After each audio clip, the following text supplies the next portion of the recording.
ટટાર બેસી 3 વખત પરમપિતા પરમાત્માનું નિજ નામ ઓમ ને ઊંડો શ્વાસ લઈ લાંબા સ્વરથી બોલશું.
વિશ્વાનિ દેવ સવિતર દુરિતાનિ પરાશુવ યત ભદ્રમ તન્ન આશુવ. હે પરમ કૃપાળુ પરમાત્મા, હે દયાળુ, એવી કૃપા કર મારી અંદર રહેલા દુર્ગુણ દુર્વ્યસન એ બધા જ મારાથી કોસો દૂર થઈ જાય અને જેમનાથી મારું કલ્યાણ થાય, જેનાથી મારી આત્મિક ઉન્નતિ થાય એવા સદગુણોથી તું મને ભરી દે.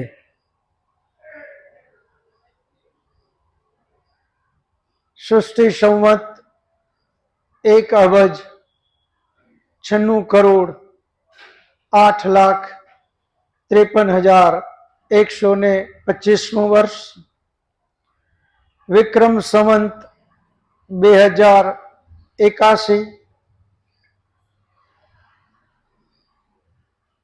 ફાગણ સુદ ત્રીજ, તારીખ 2/3/2025, રવિવાર. વૈદિક મહાસભા દ્વારા આ 29મી કક્ષા, જેમાં આપ સૌ ભાઈઓ અને બહેનોનું હાર્દિક સ્વાગત છે.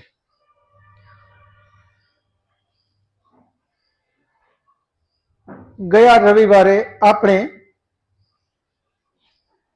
સ્વામી આપણને ધ્યાન વિશે ક્રિયાત્મક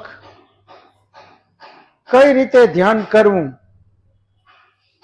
એ ખૂબ જ સરળતાથી સમજાવ્યું. આપણો વિષય પણ છેલ્લા 5 કક્ષાથી ધ્યાન ઉપર જ ચાલે છે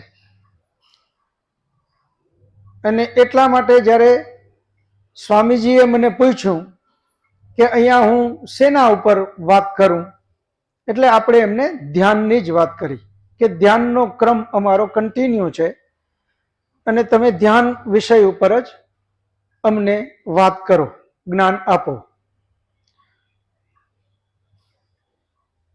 આપણે જે વાત કરતા હતા એમાં હમણાં ઘણા એવા પ્રશ્નો પાછા વોટ્સએપ ઉપર મને આવે છે કે આગળનું જેટલું ચાલી ગયું છે એ ફરી પાછું ભૂલાતું જાય છે, એટલે વારે વારે રિપીટ કરો. એટલે મને પણ એ વાત બહુ સારી લાગી કે લોકોને રુચિ ખૂબ છે અને એક ને એક વાત એમને રિપીટ કરવાથી યાદ રહે. અને આ જ વાત આપણા મહાન વિદ્વાનો, મહાન ઋષિમુનિઓ આપણા ગ્રંથોમાં પણ આપણને એકની એક જ વાત, જાણે આપણને એમ લાગે કે આ રિપીટ જ શું કામ કરે, રિપીટ જ શું કામ કર્યા કરે છે. એક વાત કરી એને અલગ રીતે સમજાવે, વળી બીજી રીતે સમજાવે, વળી ત્રીજી રીતે સમજાવે, વળી ચોથી રીતે સમજાવે. આટલા બધા ઉદાહરણ આપવાની શું જરૂર? પરંતુ એટલા માટે જ આપણા ઋષિ મુનિઓ પણ આપણને અલગ અલગ એટલા માટે સમજાવે કે આપણને યાદ રહી જાય. તો આજે ફરી આપણે એકવાર રિપીટ પણ કરી લઈએ અને ફરી પાછા આપણે જ્યાં છીએ ત્યાંથી આગળ ચાલશું. તો ચાર વેદના નામ બધા સાથે બોલો. ઋગ્વેદ, યજુર્વેદ, સામવેદ, અથર્વવેદ. ચાર વેદના ઋષિમુનિના નામ: અગ્નિ ઋષિ, વાયુ ઋષિ, આદિત્ય ઋષિ, અંગિરા ઋષિ. એ ચારે ચાર વેદના સબ્જેક્ટ વિષય: જ્ઞાન, કર્મ, ઉપાસના, વિજ્ઞાન. આ એના વિષય. એના પછી ચારે ચાર વેદમાં મંત્રોની સંખ્યા 10,552 મંત્રો, 1975 મંત્રો, 1875 મંત્રો, 5,977 મંત્રો. ત્યાર પછી ચારે ચાર વેદના ઉપવેદ: આયુર્વેદ, ધનુર્વેદ, ગંધર્વવેદ, અર્થવેદ. આ ચારે ચાર વેદના ચાર ઉપવેદ. એના પછી ચાર એના બ્રાહ્મણ ગ્રંથો: ઐતરીય બ્રાહ્મણ ગ્રંથ, શતપથ બ્રાહ્મણ ગ્રંથ, તાંડેય બ્રાહ્મણ ગ્રંથ અને ગોપથ બ્રાહ્મણ ગ્રંથ.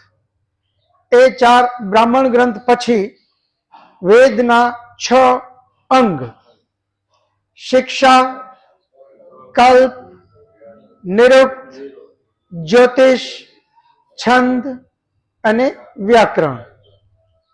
એ 6 એના અંગ છે.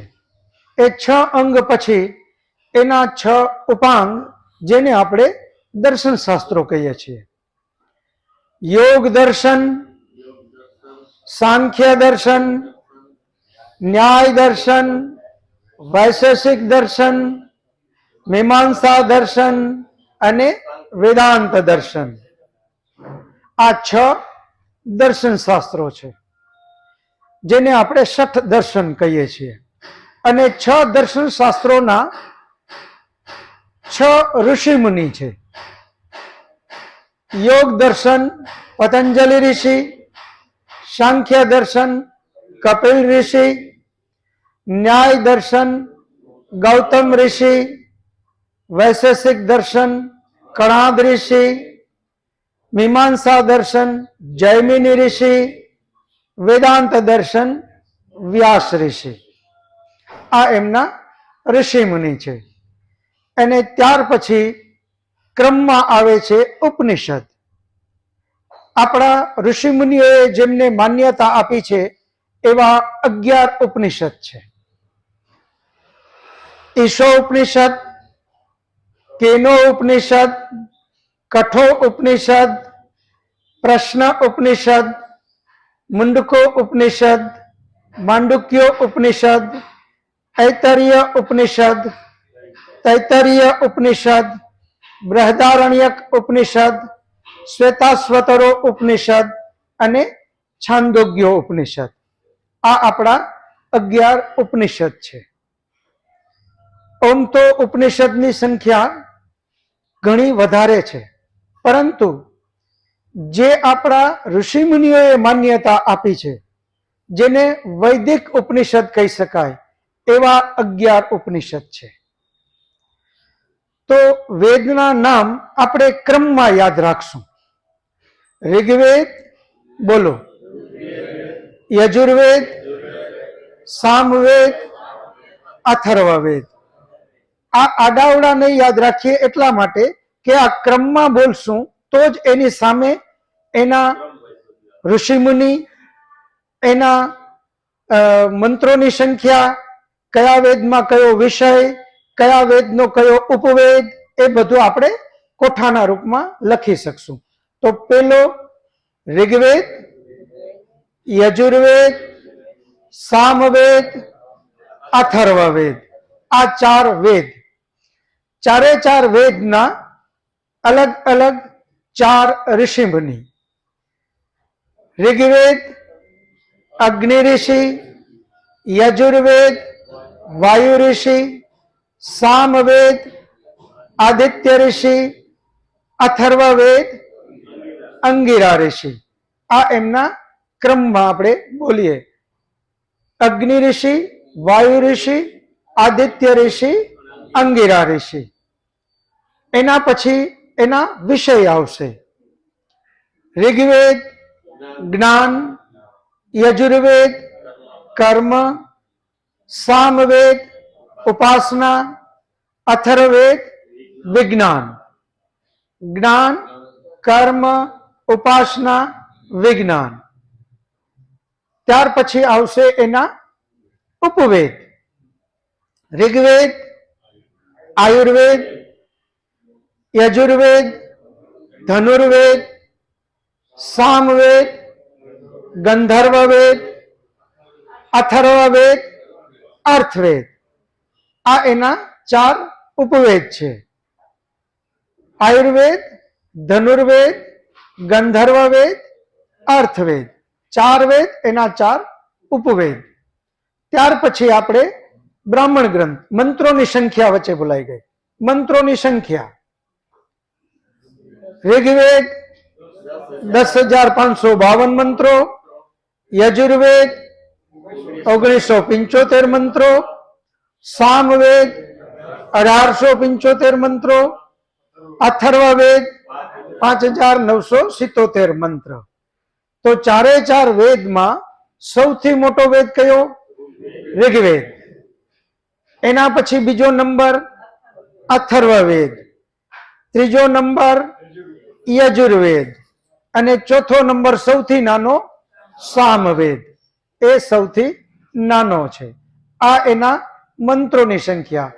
એ જ રીતે હવે આગળ આવશે 4 એના બ્રાહ્મણ ગ્રંથો.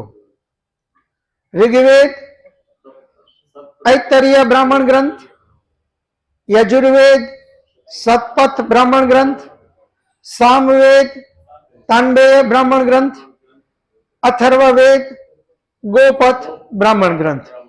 અહીંયા સુધી એક વેદની સામે એક એનું નામ આવશે. હવે આવશે એના 6 અંગ. હવે આમાં કયા વેદનું કયું અંગ એ રીતે નથી. 4 વેદમાંથી આપણા ઋષિમુનિઓએ ખૂબ ગહન ચિંતન મનન કરી વેદ ભણવા માટે પેલા શું શીખવું જોઈએ એનું નામ 6 અંગ આપ્યા. એ છે 6 અંગ. શિક્ષા, બોલો. કલ્પ, નિરુક્ત, જ્યોતિષ, છંદ, વ્યાકરણ. શિક્ષા, કલ્પ, નિરુક્ત, જ્યોતિષ, છંદ, વ્યાકરણ. આ 6 એના અંગ છે. અને એના પછી 6 ઉપાંગ, જેને આપણે દર્શન શાસ્ત્રો કહીએ છીએ. એ પણ આપણા ઋષિમુનિઓએ 4 વેદનું ગહન ચિંતન મનન કરી અને અલગ અલગ એમાંથી જે જીવન ઉપયોગી ખૂબ વિષય છે એને અલગ કરી અને એના ઉપર ગ્રંથની રચના કરી. જેમ કે પતંજલિ ઋષિએ પરમાત્માની પ્રાપ્તિ કેમ કરવી, યાની સમાધિ સુધી કઈ રીતે પહોંચવું, એના માટે 4 વેદનું ગહન ચિંતન મનન કરી અને જે એમને ઉપયોગી લાગ્યું એને અલગ કર્યું. યોગ વિદ્યા ઉપર એક આખો અલગથી ગ્રંથ લખ્યો. યોગ વિદ્યાના રચયિતા પતંજલિ ઋષિ નથી. યોગ વિદ્યા તો સૃષ્ટિની શરૂઆતમાં પરમપિતા પરમાત્માએ વેદમાં આપેલી જ છે. પરંતુ પતંજલિ ઋષિએ મનુષ્યને ખૂબ ઉપયોગી થાય એટલે એ વિદ્યાને અલગ કરી એક ગ્રંથ બનાવ્યો. એનું નામ છે યોગ દર્શન. તો યોગ વિદ્યા તો પહેલેથી ચાલતી હતી જ. સરળ કરવા માટે એક ગ્રંથ બનાવ્યો, એનું નામ છે યોગ દર્શન. તો યોગ દર્શન એમના રચયિતા કોણ? પતંજલિ ઋષિ. યોગ દર્શનના રચયિતા પતંજલિ ઋષિ. એ જ રીતે પતંજલિ ઋષિએ પ્રેક્ટિકલ યોગ સમાધિ સુધી પહોંચવા માટેની વાતો યોગ દર્શનમાં કરી. જ્યારે કપિલ ઋષિએ સાંખ્ય દર્શનની રચના કરી, એમને 4 વેદમાંથી જે થિયરી લાગી, સમાધિ સુધી પહોંચવા માટેની જે થિયરી જે છે એ સાંખ્ય દર્શનમાં બતાવી. અને આખો એક ગ્રંથની રચના કરી. તો થિયરી પણ પહેલેથી જ વિદ્યમાન હતી વેદની અંદર, પરંતુ કપિલ ઋષિએ સાંખ્ય દર્શનનું એક અલગ ગ્રંથ વેદમાંથી જ જે બધી વાતોને લઈ અને બનાવ્યું એનું નામ છે સાંખ્ય દર્શન. તો સાંખ્ય દર્શનના રચયિતા કોણ? કપિલ ઋષિ. એના પછી આગળ આવશે ન્યાય દર્શન. જીવન ઉપયોગી ખૂબ છે. આપણે ડગલે ને પગલે એવી દ્વિધા આવે કે હવે મારે આ કરવું જોઈએ કે આ કરવું જોઈએ, આ સાચું કે આ સાચું, આ રસ્તે જવું જોઈએ આ રસ્તે જવું જોઈએ, મારે આમની સાથે વ્યવહાર કરવો તો આમ કરાય કે આમ કરવો જોઈએ. જ્યાં જ્યાં વ્યક્તિગત જીવનથી માંડી સામાજિક જીવનથી લઈ વ્યવહારિક જીવનમાં, રાષ્ટ્રીય જીવનમાં અને વિશ્વના જીવનમાં જ્યાં જ્યાં કોઈ પ્રશ્ન આવે અને એમ થાય કે હવે આમાં કઈ દિશામાં જવું જોઈએ, ત્યાં ન્યાય દર્શન કામ આવે. ગૌતમ ઋષિએ 4 વેદનું ગહન અધ્યયન કરી એમાં જે આ બધી ઉપયોગી વાતો હતી એને અલગથી ગ્રંથ બનાવ્યો અને એનું નામ આપી દીધું ન્યાય દર્શન. અને એનો જ એક પૂરક ગ્રંથ કણાદ ઋષિએ વૈશેષિક દર્શન બનાવ્યું. એ બંને એકબીજાના પૂરક છે, બંનેમાં એક સમાન વાતો છે. એટલે ન્યાય દર્શનના રચયિતા ગૌતમ ઋષિ અને વૈશેષિક દર્શનના રચયિતા કણાદ ઋષિ. એ જ રીતે આપણા મહાન ઋષિ જૈમિની ઋષિ, એમણે 4 વેદનું અધ્યયન કરી અને બ્રહ્મ વિશેનું જે મીમાંસા યાની અધ્યયન કરી અને જે ચિંતન મનન કરી અને જે કઈ વાતો કરી, અત્યારે આપણે આ જે કરીએ છીએ આને પણ મીમાંસા જ કહેવાય. આપણે અત્યારે શું કરીએ છીએ? પરમાત્મા આધ્યાત્મ માટેની મીમાંસા જ છે આ. તો એ જે મીમાંસા જે છે એ પરમાત્મા વિશે જે કઈ હતું, જે વેદમાં વાતો, એને અલગ કરી અને એનું નામ આપ્યું મીમાંસા દર્શન. અને એના રચયિતા જૈમિની ઋષિ. અને એના પછી છે વેદાંત દર્શન. વેદાંતનો તો અર્થ જ થાય છે વેદોનો અંત. જ્યાં વેદોનું ગહન રહસ્ય જે ગ્રંથમાં લખ્યું હોય એનું નામ વેદાંત, કે જ્યાં વેદોનો અંત યાની સાર, યાની પરમાત્મા વિશેનું જે કાંઈ છે, મનુષ્યને છેલ્લે ઉપયોગી શું, આપણી છેલ્લી દિશા શું છે, તો શાંતિ મેળવવી, પરમાત્માને મેળવવું, મોક્ષમાં જવું, એ બધી જે કાંઈ વાતો છે એ વેદાંત દર્શનમાં મહર્ષિ વ્યાસજીએ લખી. એટલે વેદાંત દર્શન જે છે એને આપણે બીજું નામ આપ્યું છે બ્રહ્મસૂત્ર. કારણ કે બ્રહ્મ એટલે પરમાત્મા, પરમાત્મા વિશેની જ વાતો છે એટલે વેદાંત દર્શનને આપણે બ્રહ્મસૂત્ર કહીએ છીએ. અને એનું જ ત્રીજું નામ છે ઉત્તર મીમાંસા. વેદાંત દર્શન, બ્રહ્મસૂત્ર અને ઉત્તર મીમાંસા. ઉત્તર મીમાંસા, વેદાંત દર્શન અને બ્રહ્મસૂત્ર એના રચયિતા કોણ? મહર્ષિ વ્યાસજી. અને એ જ વ્યાસજીના શિષ્ય એ જૈમિની ઋષિ. એટલે બંનેનો વિષય એક હતો, કારણ કે બંને ગુરુ શિષ્ય છે, એક જ અધ્યયન છે.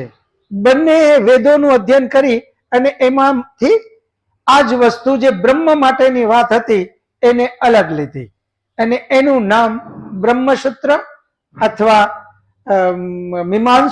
મીમાંસા અથવા ઉત્તર મીમાંસા અથવા વેદાંત દર્શન, આ 3 નામ. અને જૈમિની ઋષિએ મીમાંસા લખ્યું. એમાં પણ આપણે પૂર્વ મીમાંસા જૈમિની ઋષિને કહીએ, મીમાંસા દર્શનને કહીએ છીએ, અને વ્યાસજીએ લખ્યું એને ઉત્તર મીમાંસા કહીએ છીએ. અને જ્યારે એક શબ્દમાં બોલે તો બંનેને પણ આપણા વિદ્વાનો કહે છે મીમાંસા. તો મીમાંસામાં જ્યારે વાત આવે તો બંનેને એક પણ કહે છે, જેના 20 અધ્યાય ગણે છે. જેમાં પૂર્વ મીમાંસા છે એના 16 અધ્યાય છે અને ઉત્તર મીમાંસાના યાની વેદાંત દર્શનના 4, કુલ 20 અધ્યાય. તો એને આપણે મીમાંસા દર્શન તરીકે આપણે કહીએ છીએ.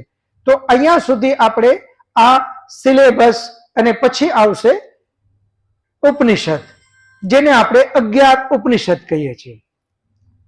એ 11 ઉપનિષદ એ વેદને આધારિત જ છે, એટલે આપણે એને વેદનો જ અંશ ગણીએ છીએ. જેમાં મુખ્ય ઉપનિષદ ઈશાવાસ્ય ઉપનિષદ.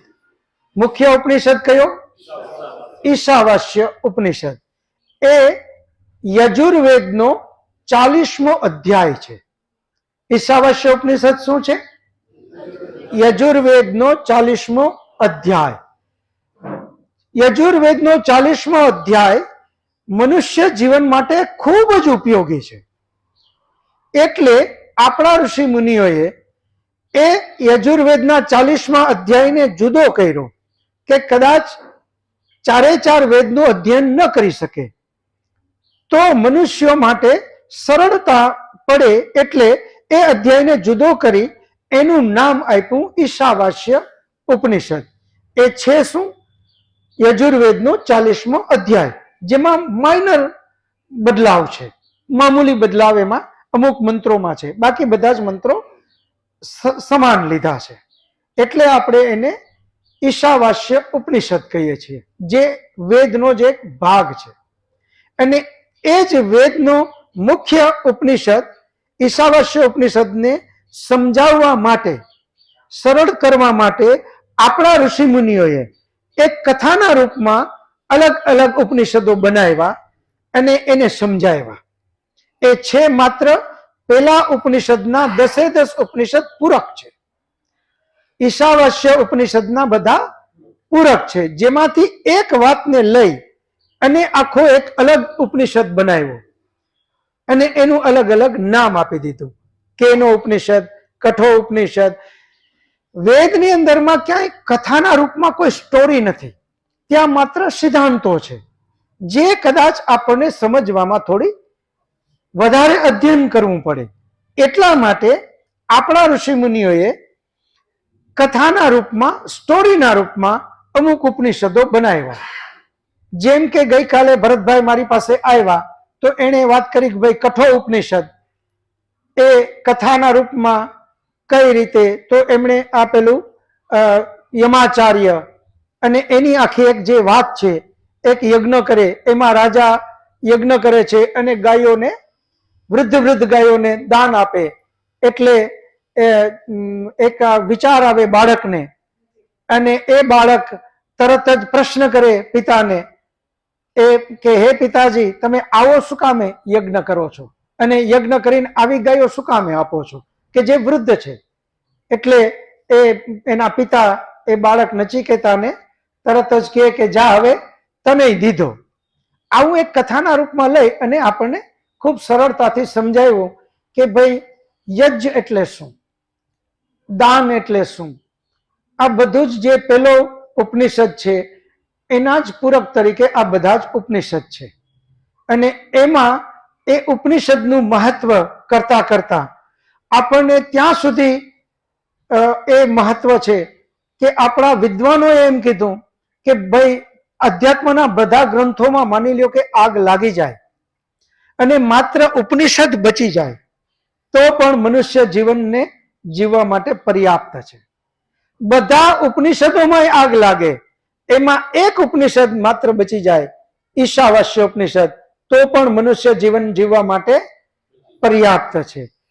એના કરતા આગળ લઈ જઈને વાત કરે છે કે માની લો કે ઈશો ઉપનિષદમાં આગ લાગી, એના પેલા 3 મંત્ર બચી જાય તો પણ એ મનુષ્ય જીવન માટે પર્યાપ્ત છે. આટલું બધું ઉપનિષદનું મહત્વ બતાવ્યું છે.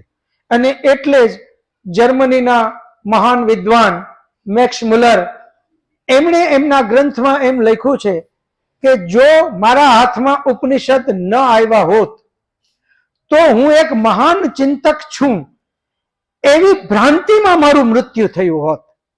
તમે વિચાર કરો કે એને કેટલું એના ગ્રંથો વાંચ્યા અને જ્યારે ઉપનિષદ એના હાથમાં આવ્યું ત્યારે એમને એવી ભાન થઈ, એવું જ્ઞાન થયું કે સાચા અર્થમાં તત્વજ્ઞાન આને કહેવાય. અત્યાર સુધી હું જેને તત્વજ્ઞાન માની બેઠો હતો એ તો મારી ભ્રાંતિ હતી. તો મેક્સ મુલર જેવા આપણા ધર્મના નથી, આપણા ગ્રંથોને માનવા વાળા નહોતા, છતાં પણ એમણે આ ઉપનિષદનું મહત્વ કરતા એને લખેલું છે કે જો હું ઉપનિષદ ન મારા હાથમાં આવે ને ન મેં વાંચ્યા હોત ને ઉપનિષદનું જ્ઞાન મને ન મળ્યું હોત તો હું એક ભ્રાંતિમાં મહાન ફિલોસોફર છું એવી ભ્રાંતિમાં હું મરી ગયો હોત, ગુજરી જાત. તો આટલું બધું મહત્વ ઉપનિષદ ગ્રંથોનું છે. એટલે આમ આપણે અહીંયા ગ્રંથોનું અધ્યયન કરવા માટે મળીએ છીએ અને એવા ગ્રંથોનું અધ્યયન કરવા આપણે મળીએ છીએ કે જે ખૂબ ગહન ગ્રંથો છે. આ વાત એટલા માટે આપણે કરવી પડે કે અહીંયા આપણે સામાન્ય રીતે જે રીતે બધી કથાઓમાં અથવા ક્યાંય જ્ઞાન લેવા જઈએ અને પછી એને ભૂલી જઈએ એવી વસ્તુ અહીંયા આપણે કરવાની નથી. આપણે લોકોએ અહીંયા જે કાંઈ વાત સાંભળીએ છીએ એ આપણા ગહન ગ્રંથોની વાતો છે. એને વારે વારે આપણે વાગોળવાની છે. અહીંયાથી ઘરે જાય અને ઘરે જઈ ફરી પાછું આપણા બાળકો, આપણા ઘરના સભ્યો, પત્ની, પતિ, ભાઈ, બેન, જે કોઈ સભ્યો છે એની સાથે આ વાતનું રિપીટ પાછું પુનરાવર્તન કરવાનું છે, ચિંતન કરવાનું છે. તો જ આ વાત વારે વારે ચિંતન કરશું તો આપણા અંદરમાં એ બરાબર સમજાશે. જ્યારે કોઈ વાત ન સમજાય તો ક્યારે પણ પ્રશ્ન કરવામાં સંકોચ ન કરતા, તરત જ પ્રશ્ન કરજો કે અહીંયા મને પ્રશ્ન છે, અહીંયા મને પ્રશ્ન છે. એ પ્રશ્ન કરશો તો જ તમને એનો જવાબ મળશે. એટલે દરેક વખતે ચિંતન કરીએ, પ્રશ્ન થાય એટલે તરત જ પ્રશ્ન કરીએ. જેને ચિંતન કરવાનું છે એને પ્રશ્ન થશે ને થશે જ. એટલે પ્રશ્ન કરવામાં ક્યાંય સંકોચ ન કરીએ. ગયા વખતે આપણે જે 3 શબ્દ લીધા એ શબ્દ કયા કયા?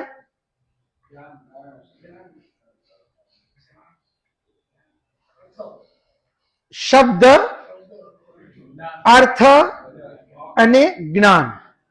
આ એટલા માટે આપણને યાદ નથી, રુચિ બહુ છે આપણને, અને રુચિ હોય તો જ આપણે આટલો સમય લઈ અને રવિવાર હોવા છતાં અહીંયા આવીએ છીએ. આપણા કામમાં વ્યસ્ત હોવા છતાં આપણે અહીંયા આવીએ છીએ, પરંતુ યાદ નથી રહ્યું. એનું કારણ શું? તો એનું ફરી પાછું આપણે ઘરે જઈ અને ચિંતન નથી કર્યું અને એનું પાછું ચર્ચા નથી કરી. ઘરમાં ચર્ચા કરજો અને એમાં 2 કામ થશે. આપણું પાકું થશે અને બાળકોને સંસ્કાર અપાશે. આપણું પાકું થઈ જશે અને બાળકો છે, ઘરના સભ્યો છે, એ બધા જ માં આપણે આ એક વૈદિક વિચારનું નિરૂપણ કરી શકશું.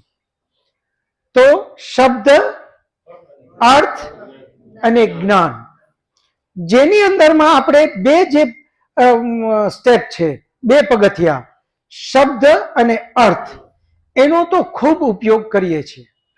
પરંતુ ત્રીજું જે પગથિયું છે જ્ઞાન, એનો ઉપયોગ બહુ જ ઓછો અને એમાં પણ ખાસ કરીને જ્યાં કરવો જોઈએ, જેના માટે પરમપિતા પરમાત્માએ વિશિષ્ટ વિવેક બુદ્ધિ આપી, એ છે આધ્યાત્મ. કારણ કે આપણો મુખ્ય ધ્યેય જ આધ્યાત્મ છે અને એ મુખ્ય ધ્યેયમાં જ આપણે જ્ઞાનનો ઉપયોગ ઓછો કરીએ છીએ. તો આપણે હવે કરવાનું શું છે કે 2 પગથિયા તો આપણે કરીએ જ છીએ. હવે ત્રીજું જે નથી કરતા એની શરૂઆત કરીએ. જેમ કે આપણે વાત થઈ હતી કે એક શબ્દ છે ધ્યાન.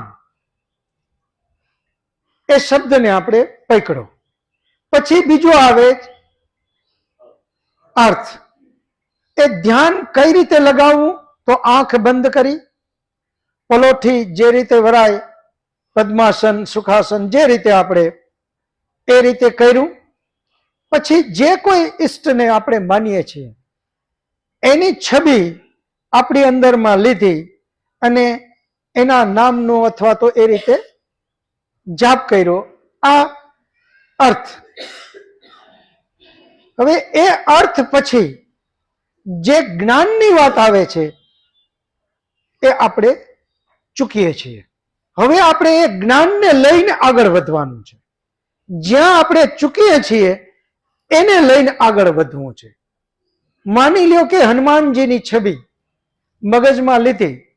આપણો વેદ પણ કહે છે કે હે મનુષ્ય, જ્યારે જ્યારે તારે જ્ઞાન લેવું તો જેનું ચરિત્ર મહાન છે એના ચરિત્રને યાદ કર, અને એ ચરિત્રને યાદ કરી એ પ્રમાણે જીવન જીવવાનો પ્રયત્ન કર અને આગળ વધ.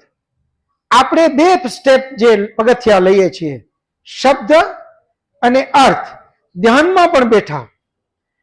હવે ત્યાં ધ્યાનમાં આપણે જ્ઞાનનો હવે ઉપયોગ કરવાનું ચાલુ કરી દઈએ. જે છબી આપણે મગજમાં લીધી એના ગુણ, કર્મ અને સ્વભાવનું ચિંતન કરીએ. એમના ગુણ, કર્મ અને સ્વભાવનું ચિંતન કરી, હે હનુમાનજી, તું ચારે ચાર વેદનો વિદ્વાન, મને પણ ચારે ચાર વેદનું જ્ઞાન આપો. હે હનુમાનજી, આપ પરમ બ્રહ્મચારી, હું પણ મારા જીવનમાં બ્રહ્મચર્ય વ્રતનું પાલન કરું એવી મને શક્તિ આપો.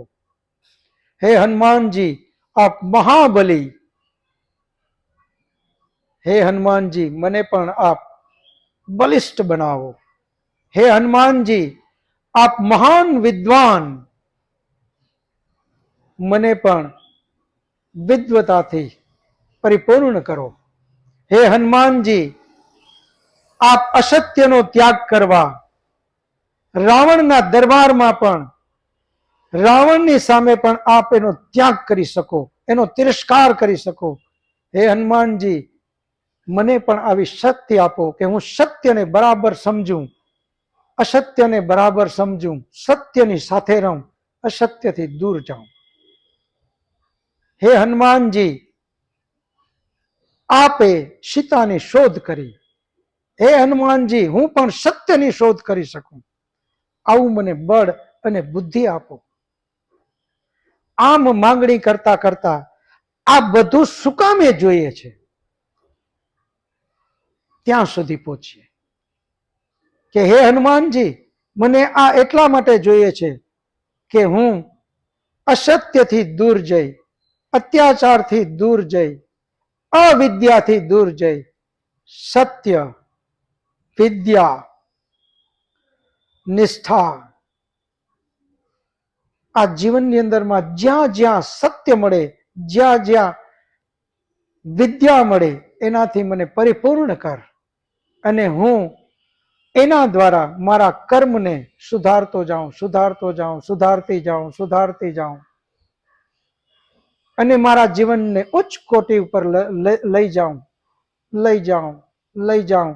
એક કક્ષા એવી આવે કે જ્યારે મારા જીવનમાંથી બધા જ વ્યસન, બધા જ કુકર્મ, બધું જ અસત્ય, અવિદ્યા મારાથી કોષો દૂર થઈ જાય, અને જે કાંઈ સત્ય છે, જેનાથી મારી આત્મિક ઉન્નતિ થાય, એવા સદગુણોથી હું ભરાઈ જાઉં. અને એમ કરતા કરતા મારે પહોંચવું છે મારા આત્માને, મને જે જોઈએ છે એ છે સંપૂર્ણ સુખ, સંપૂર્ણ આનંદ, સંપૂર્ણ શાંતિ, પૂર્ણ દુઃખમાંથી છૂટી જવું. એ કક્ષા છે મોક્ષની, એ મારે મોક્ષ સુધી પહોંચવું છે. આવી કલ્પના કરતા કરતા જ્યારે આપણે કોઈ પણ ભગવાન, તમને જે છબી સારી લાગે, આપણે લોકો ભૂલ જે કરીએ છીએ બસ એનો જ સુધારો માત્ર કરીએ. આપણે એમ ન માનીએ આપણની જાતને કે આપણે મૂર્તિ પૂજક છીએ. નહીં, આપણે મૂર્તિ પૂજક નથી. જો મૂર્તિ પૂજક હોત તો આપણે ખૂબ જ રૂપાળા, ખૂબ જ બોડી બિલ્ડર એવાને ઘરમાં ફોટા અથવા મૂર્તિના રૂપમાં લઈ આવ્યા હોત. પરંતુ આપણા ઘરમાં એવા એક પણ મૂર્તિ અથવા ફોટો નથી. આપણે તો જેનું ચરિત્ર ખૂબ મહાન છે, જેના કર્મ ખૂબ મહાન છે, એવા જ વિદ્વાન, ઋષિ, મહાન પુરુષો, મહાન ચરિત્ર, એમના જ ફોટા ઘરમાં રાખીએ છીએ કે મૂર્તિ રાખીએ છીએ. એટલે એમની સામે બેસી એ માધ્યમ છે. જેમ આપણે પેલી કક્ષામાં કીધું હતું એમ આગળની કક્ષામાં કે અહીંયાથી મુંબઈ જવું છે, રિક્ષા પકડી રેલવે સ્ટેશને ગયા, રિક્ષાને છોડી દેવાની છે. રેલવે સ્ટેશને જઈને રેલવેને પકડી મુંબઈ પહોંચ્યા, ટ્રેનને છોડી દેવાની છે. ત્યાંથી ફરી પાછી કોઈ ટેક્સી પકડી, એ ટેક્સીને પછી છોડી દેવાની છે. જે આપણો લક્ષ્ય છે એ લક્ષ્યનું ચિંતન મનન બરાબર કરીએ. જ્યાં ચિંતન મનન નથી તો આપણે અધવચ રોકાઈ જશું, અને અધે વચ્ચે રોકાઈ જશું એટલે આપણી યાત્રા અટકી જશે, અને જ્યાં પહોંચવું છે ત્યાં નહીં પહોંચીએ. અને એનું મુખ્ય કારણ માત્ર ને માત્ર બુદ્ધિનો ઉપયોગ, જ્ઞાનનો ઉપયોગ કરવો, નહીતર આપણે અટકી જશું. કેનો ઉપનિષદ એ આના ઉપર જ છે. તરત જ પ્રશ્ન કરો, કેમ? હું આવ્યો ક્યાંથી? આવ્યો કોના માટે? આવ્યો અને જાયસ તો ક્યાં? મારું જીવન તો કે કેવું? આ બધા જ પ્રશ્નો આપણા ઉપર સતત કરીએ. કોઈનું સુખ જોઈ અને આપણે ચલિત ન થઈએ કે યાર સારા રસ્તે તો ખૂબ વેદનાઓ ભોગવવી પડે છે, ખૂબ દુઃખ આવે છે. આમ ન માનીએ. પરમપિતા પરમાત્મા ન્યાયકારી છે. તમે જુઓ, બધા જ મંત્રો એની શરૂઆત પરમપિતા પરમાત્માના ગુણ, કર્મ અને સ્વભાવથી જ કરેલી છે. એ ક્રમશઃ આપણે આગલા લેવલ સેશનમાં લેશું. ગાયત્રી મંત્ર, મહામૃત્યુંજય મંત્ર, કોઈ પણ મંત્રને લ્યો તો શરૂઆત જ્યાં કરી છે એ ઓમ ભૂર ભુવઃ સ્વઃ તત્ સવિતુ, આ બધા જ શબ્દો પરમાત્માના ગુણ માટે વાપરેલા છે. કે હે પરમાત્મા, તું કોણ? તારી શક્તિ શું? ત્યાં પૂર્વ બ્રહ્માંડની રચના કરી. આ બધી જ વાતો પરમાત્મા માટે છે. એક વસ્તુ આવતા સેશનમાં ખૂબ અગત્યની આપણે ચર્ચા લેવી છે, એ છે વિશ્વાસ. પરમાત્મા કોણ? અને જ્યાં સુધી પૂર્ણ વિશ્વાસ નથી ત્યાં સુધી ભય જવાનો નથી. વ્યવહારિક જીવનમાં, સાંસારિક જીવનમાં, આપણા રાજકીય જીવનમાં ક્યાંય પણ તમે જુઓ જ્યાં વિશ્વાસ નથી ત્યાં સતત આપણને ભય પરેશાન કરશે. વિશ્વાસ નથી એટલે ભય આપણને પૂરેપૂરો પરેશાન કરે. અને એ વિશ્વાસ એટલા માટે નથી કે આપણને એના વિશે ખબર નથી. જ્યારે આપણે એના વિશે પૂર્ણ જાણી લેશું, જ્ઞાન લઈ લેશું, એટલે એના ઉપર પૂર્ણ વિશ્વાસ આવશે. અને પૂર્ણ વિશ્વાસ આવે એટલે જ પૂર્ણ શ્રદ્ધા જાગે, અને પૂર્ણ શ્રદ્ધા જાગે ત્યાં જ શ્રાદ્ધ થઈ શકે. આ વિષયને આપણે ક્રમશઃ આગલા સેશનમાં લેશું. અત્યારે મુકેશ, કોઈને પ્રશ્ન હોય એમનો પ્રશ્ન લઈ લ્યો. ધ્યાન લાગવા માટે આપણે આસનને માન આપીએ છીએ અને આસનની બાબત જાજી કરીએ છીએ. આ સ્થિરતા આપણી તે જ થાય કે જો આપણે અન્ય વસ્તુથી ચિંતિત ન હોઈએ. પહેલા મેં આ શંકાને રિપીટ કરી હતી કે જે રીતના ગુરુજી પોતાની બેસવા માટે તેને વ્યવસ્થા નહોતી પિતાજીના ખોળામાં, એટલા માટે તેને એને ધ્યાન લગાડ્યું. એટલે પહેલું એને એ જ પ્રયત્ન કર્યો હતો કે મને મારું માન મળે. તો આપણે કોઈ સ્થિતિમાં ખરાબ હોઈએ ત્યારે આપણું ધ્યાન લાગી ન શકે, તો ધ્યાનને પહેલવેલા આપણી આર્થિક સ્થિતિ, આપણી માનસિક સ્થિતિ એને કરવા માટે તેને શું કામ ન લગાડવું જોઈએ? બહુ સરસ. ભરતભાઈ માટે તાળીઓ પાડો. બહુ સરસ, બહુ સરસ પ્રશ્ન. ભરતભાઈનો પ્રશ્ન છે કે ધ્યાનમાં બેસવા માટે મન શાંત હોવું જરૂરી છે. તો આર્થિક, સામાજિક જે જગ્યાએ રહીએ છીએ એ વ્યવહારિક આપણી સ્થિતિને પેલા સુદૃઢ બનાવવા મનને શું કામ ન લગાવીએ? તો અહીંયા એક વાત બધા ખાસ સમજજો. જ્યારે જ્યારે આપણે એવી વાત કરવામાં આવે કે 12માં આઈએલટીએસની એક્ઝામમાં આટલો રેન્ક આવે તો મેડિકલમાં એડમિશન મળે, આ એની જરૂરિયાત માટેનું મેડિકલ માટેની આ વાત કરી છે. અહીંયા બીજી કોઈ વાતનો નિષેધ નથી. અહીંયા એવી વાત નથી કરી કે તમારે પેલા ધોરણમાં ન જવું, બીજા ધોરણમાં ન જવું, 5મા ધોરણમાં ન ભણવું, 6ઠા ધોરણમાં ન ભણવું. 12મા ધોરણની જ્યારે વાત કરે છે ને આમાં આટલા જોશે, એની અંદર જ 1 થી 11 ધોરણમાં તમારે પાસ થઈ જવું એ એમાં આવી જ જાય છે. 1 થી 11 ધોરણમાં પાસ થઈને જ તમે 12મા ધોરણમાં આવી શકશો. એ વાત ત્યાં કરવાની જરૂર નથી. એ જ રીતે જ્યારે તમે ખૂબ આગળ વધીને ધ્યાનમાં બેસવાની વાત કરીએ છીએ, એ ધ્યાનમાં અહીંયા જે બેસવાની વાત છે એ પરમપિતા પરમાત્માને આધ્યાત્મ માટેની વાત છે. જ્યારે આધ્યાત્મમાં જ્યારે તમારે આગળ વધવું છે તો આ સ્ટેપ જરૂરી છે, એ કરવું પડશે અને કરવું જ પડશે. એનો અર્થ અહીંયા આ વાતનો નિષેધ નથી કે તમે રૂપિયા ન કમાઓ.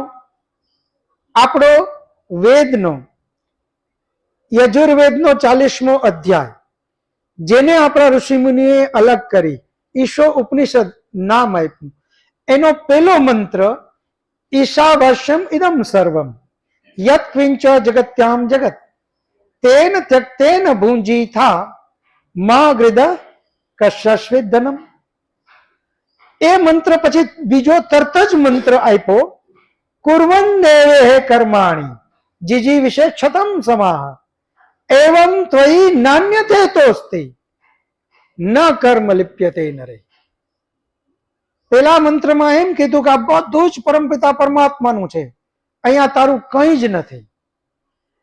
તરત જ ઋષિમુનિને લાગ્યું કે એવું ન બને કે આ એમ માને કે આમાં મારું તો કઈ છે જ નહીં, તો મારે કઈ કરવાની જરૂર જ નથી. એટલે બીજો મંત્ર આપ્યો કુર્વન્ને વે કર્માણી, હે મનુષ્ય તારે ખૂબ જ કર્મ કરવાના છે. સામાન્ય કર્મ નહીં, સખત હાર્ડવર્ક કરવાનું છે. તારા જીવનને તારે આળસી નથી બનાવવાનું, તારા જીવનને પ્રમાદી નથી બનાવવાનું, તારા જીવનને ક્યાંય તારે બાંધી નથી દેવાનું. સખત હાર્ડવર્ક કરવાનું છે. કુર્વન્ને વે કર્માણી. અને હાર્ડવર્ક એ ક્યાં સુધી? જીજી વિશે શતમ સમા 100 વર્ષ સુધી. 1-2 વર્ષ કરી લીધું અને પછી બસ નિવૃત્ત થઈ ગયા, એમ પણ અહીંયા નથી. તમે વિચાર કરો કે 100 વર્ષ સુધી જીવવાની કામના કરી, પણ સખત વર્ક કરતા કરતા 100 વર્ષની આયુષ્ય પણ કર્મ કરતા કરતા કર્મવાન બનો, કર્મઠ બનો. અને આપણે બધા સાક્ષી છીએ આજના યુગના કે એક કર્મઠ વ્યક્તિ શું કરી શકે, અને એ છે આપણા વડાપ્રધાન મોદીજી. એક સામાન્ય ચા વેચવા વાળાના પરિવારમાં જન્મ લે અને એ વડાપ્રધાનની કોઈ કલ્પના કરી શકે? એ કોને આભારી છે? એ માત્ર એમના કર્મને આભારી છે. એમણે એના જીવનને કર્મઠ બનાવ્યું. એટલે અહીંયા તમે આપણે યજ્ઞ કરીએ છીએ તો યજ્ઞની અંદરમાં 3 આચમન લઈએ છીએ. એ આચમનની શરૂઆત પણ ત્યાંથી જ છે. પહેલું આચમન ઓમ અમૃતો પસ્તરણમસી સ્વાહા. હે પરમાત્મા, તું મારી અંદર રહેલા જે કાંઈ દુર્ગુણ છે, જે મને પરેશાન કરે, તું મને એનાથી શાંત કર. બીજું ઓમ અમૃતો પિધાનમસી સ્વાહા. હે પરમાત્મા, જે મને બારેથી પરેશાન કરે પરિબળ, અને એ મને ડિસ્ટર્બ કર્યા કરે, મને શાંત ન રહેવા દે, મારા ધ્યાનમાં મને પરેશાન કરે, એનાથી તું મને શાંત રહેવાની શક્તિ દે. અને એના પછી ત્રીજું આચમન, ઓમ સત્યમ યશઃ શ્રીર્મહી શ્રી શયતામ સ્વાહા. હે પરમાત્મા, સત્યના રસ્તે મને યશ, કીર્તિ, ધન, દોલત આ બધું જ દેજે. જો એ નહીં હોય તો પણ હું શાંત નહીં રહી શકું. મારી પાસે પૈસો નથી, દીકરાને ભણાવવો છે, હું ધ્યાનમાં બેસીશ, મારું મન નહીં લાગે, મને ચિંતા છે. હે પરમાત્મા, મારી પાસે પૈસો નથી અને મારા સ્વજનને બીમારીમાં દવા કરાવવી છે, ઈલાજ કરવો છે, પરંતુ પૈસો નથી, તો પણ હું પરમાત્મામાં ધ્યાનમાં નહીં બેસી શકું. મારા શરીરની અંદરમાં કોઈ રોગ છે, ખૂબ જ પીડા છે, અને હું ધ્યાનમાં બેઠો, મારું મન પીડામાં રહેશે, મારું ધ્યાન લાગશે નહીં. એટલા માટે પરમાત્મા પાસે આ બધી જ માંગણી કરી. 3 આચમન અને પછી અંગ સ્પર્શ, બધા જ શરીરની તંદુરસ્તી, દરેકે દરેક અંગની તંદુરસ્તી માંગી. આ આપણી યજ્ઞની પરંપરા છે, આ આપણી વેદની પરંપરા છે કે હે મનુષ્ય, તું પહેલા તો પોતાના જે સાધન છે આત્માનું, પહેલું સાધન એ શરીરને બલિષ્ઠ બનાવો. એની આજ્ઞા મુજબ આપણે જીવવું પડશે. એ મુજબ જો જીવશું તો આપણે સાંસારિક, વ્યવહારિક, વ્યક્તિગત અને રાષ્ટ્રીય અને વૈશ્વિક જીવન, એમાં બધે જ આપણે આનંદ અને બધે જ આપણે શાંત રહી શકશું. કોઈ કોઈનું અપમાન કરે, આજે માની લ્યો કે મુકેશ અંબાણી, એને કોઈ સામાન્ય વ્યક્તિ એમ કે તું તો ભિખારી છો, એની અસર એને નહીં હોય, કારણ કે એની ખબર છે એની શક્તિ શું છે. એમ આપણે પણ આપણી જાતને એટલી શક્તિવાન બનાવીએ, બલવાન બનાવીએ કે આપણને કોઈ અપમાન અસર ન કરે. કોઈ માન આપે, આવો આવો બેસો, તો એની કઈ બહુ અપેક્ષા ના થાય. એ ક્યારે થઈ શકશે? જ્યારે આપણે આપણી જાતને ખૂબ ઊંચી લઈ ગયા, ખૂબ વિદ્વતા સુધી પહોંચાડી, અને એમાં આપણે આ બધી જ વસ્તુની જરૂરી છે. તમે જે કીધું એમ પેલા ધ્યાન ત્યાં લગાડતા આપણે આ બધું જ કરવાનું છે. પરંતુ આપણી મુશ્કેલી એ છે કે આપણું ધ્યાન માત્ર ત્યાં કેન્દ્રિત રહી ગયું. બસ એ આપણી ભૂલ છે, એનાથી સુધારીએ. એટલે જ આપણે ચિંતન મનન, ઉપનિષદ એનું કામ જ એ છે. ઉપ એટલે ખૂબ નજીક. આપણે ખબર છે કોઈ વાત બહુ ગહન હશે ને, સામાન્ય હશે તો આપણે હાલતા હાલતા કરતા હશું, પણ જ્યારે ગહન વાત આવી તો ઊભી જશું બે જણા, અને એકદમ ગહન વાત આવી તો એ રીતે નજીક, અને એના કરતા ગહન આવી તો સાવ નજીક એકદમ. કારણ કે જ્યારે ગહન ચિંતન મનન કરવું છે તો એમાં ડીપમાં જવું પડશે, અને જ્યાં સુધી એ ગહન ચિંતન મનન નથી તો આપણે હાલતા હાલતા વાતું છે, અને પરિણામે આપણે નુકસાની ભોગવીએ.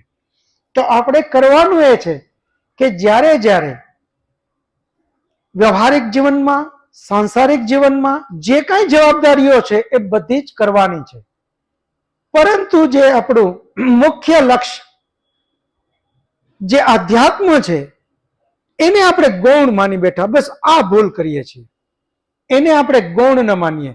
પેલું જરૂરી છે પણ આ વિશેષ જરૂરી છે, જેના માટે મનુષ્યનો જન્મ, મનુષ્યનું શરીર મળ્યું છે.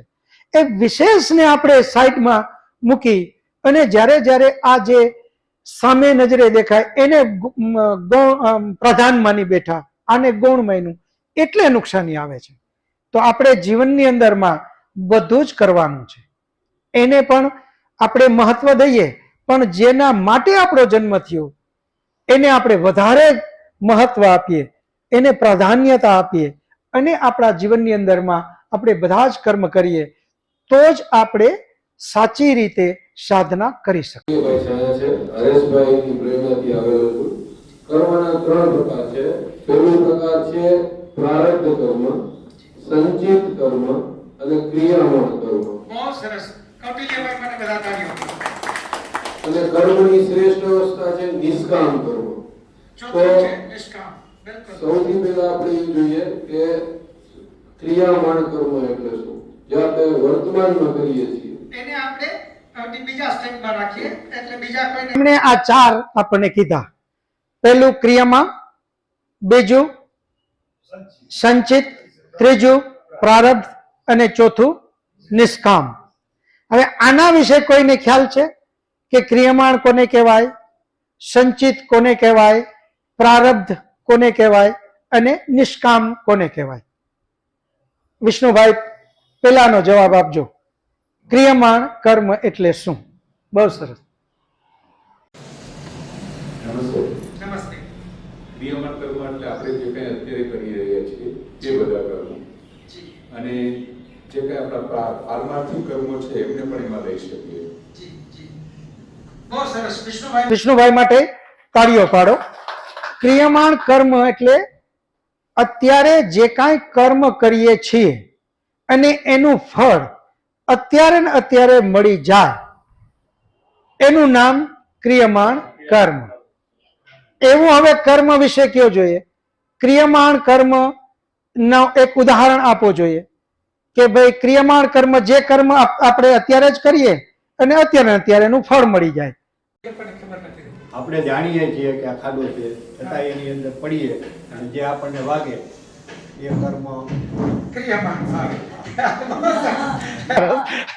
બહુ સરસ. ગોવિંદભાઈ માટે તાળીઓ પાડો કે આપણે જોઈએ જ છે કે આયા પડીએ તો આપણો હાથ પગ ભાંગી જાય, છતાં ડૂબા મારીએ પગ ભાંગે એટલે તરત જ ફળ. આના સિવાય હજી કઈ પ્રવીણભાઈ માટે? બહુ સરસ. હજી ક્રિયમાણ કર્મ એને આપણે સમજવા માટે કોઈ વાતને વ્યવહારિક બધી લ્યો, વ્યવહારિક રીતે સમજાવવો જોઈએ. ક્રિયમાણ કર્મ જેમ કે એક ઉદાહરણ દઉં.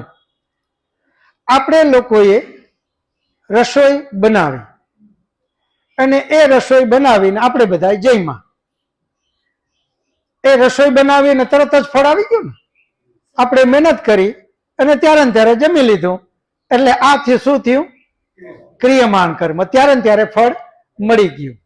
જેમ કે આપણે લોકો એક કર્મની અંદરમાં જે ક્રિયમાણ કર્મ જે છે એનું ફળ આગળ આપણે લઈ જતા નથી, જેનું ફળ પછી નહીં મળે એનું નામ ક્રિયમાણ કર્મ. ક્રિયમાણ કર્મનો અર્થ શું? કે કર્યા પછી એનું ફળ પછી આપણે ભોગવવાનું કંઈ છે નહીં, ત્યારે ને ત્યારે મળી જાય એનું નામ ક્રિયમાણ કર્મ.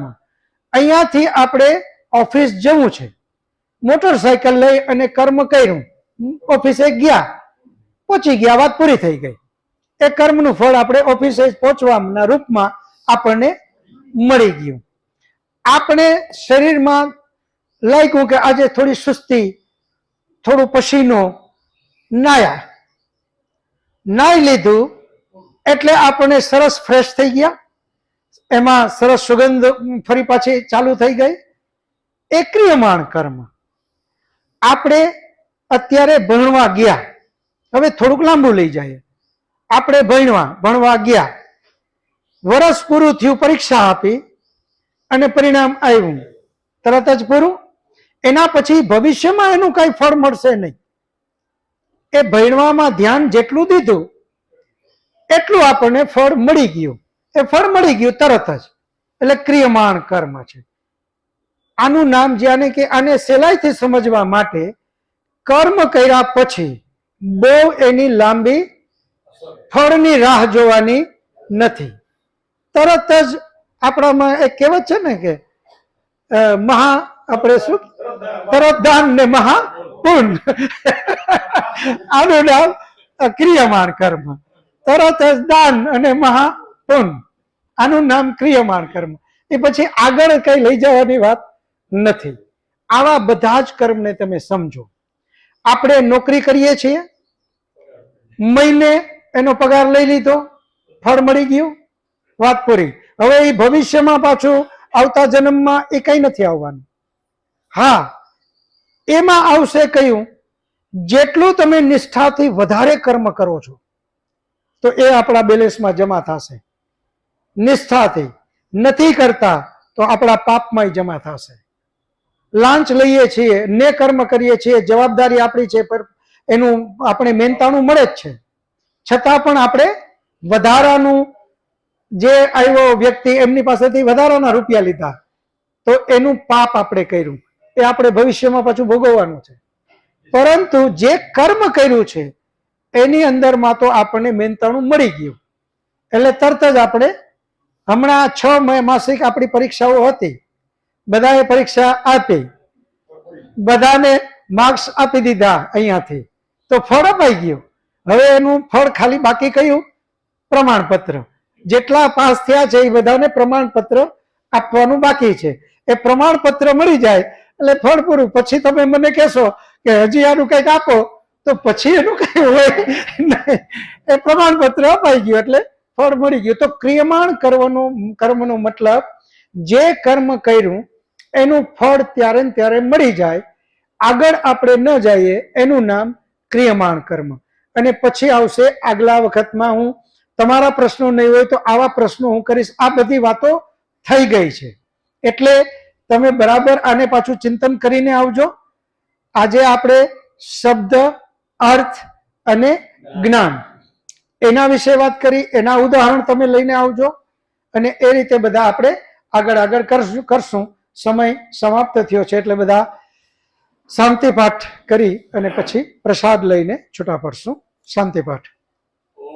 ઓમ દ્યો શાંતિ અંતરિક્ષમ શાંતિ પૃથ્વી શાંતિરાપઃ શાંતિરૌષધયઃ શાંતિઃ વનસ્પતયઃ શાંતિર્વિશ્વે દેવા શાંતિર્બ્રહ્મ શાંતિ સર્વં શાંતિ શાંતિરેવ શાંતિ સામા શાંતિરેધિ.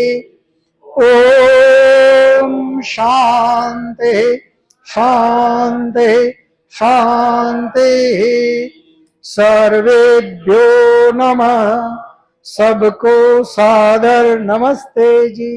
બધા એકબીજાને હાથ જોડી નમસ્તે કરી લેશું. નમસ્તે નમસ્તે નમસ્તે.